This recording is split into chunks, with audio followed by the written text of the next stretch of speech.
wararka ka imanaya magaalada Garowe ee xarunta maamul goboleedka Puntland ayaa sheegaya in uu baaqday shir wada tashi oo ay madaxweynayaasha maamul goboleedyada ay u ballansanaayeen in magaaladaasi uu uga furmo maalinimada berri ah oo taariikhdu ay ku beegan tahay 21 bisha September. shirkaasi ayaa madaxweynayaasha maamul goboleedyadu kaga arrinsan lahaayeen dardargelinta qabsoomida doorashooyinka iyo guud ahaanba xaaladda dalka kadib khilaaf xoogan oo soo kala dhexgalay madaxweynaha iyo ra'iisul wasaaraha Soomaaliya. ila xogogaala oo ku dhowdhow madaxtooyada Puntland ayaa warbaahinta u xaqiijiyay in shirkaasi uu baaqday kadib markii madaxweynaha Galmudug uu sidaasi dalbaday.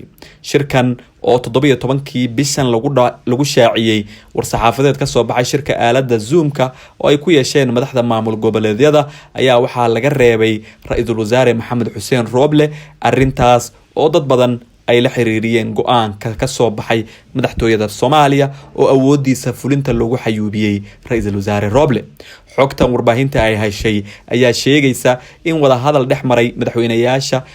Galmudug iyo sidoo kale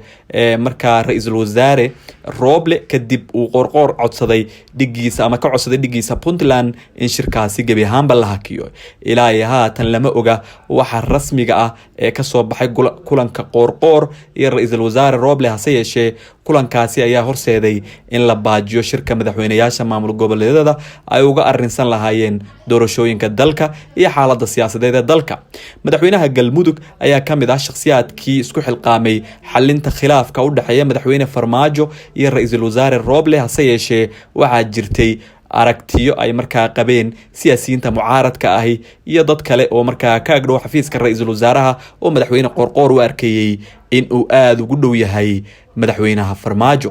dadaaladaasi la doonayay in lagu soo afjaro khilaafka madaxweynaha iyo ra'iisul wasaaraha oo ay si wada jira markaa u wadeen qorqor iyo dhigiisa Koonfur Galbeed Cabdicasiis Laftagareen ayaa markii dambe guuldareystay waxaana ay dad badan ka dhursugayeen waxa ka soo bixi karaya shirkan haatan baaqday.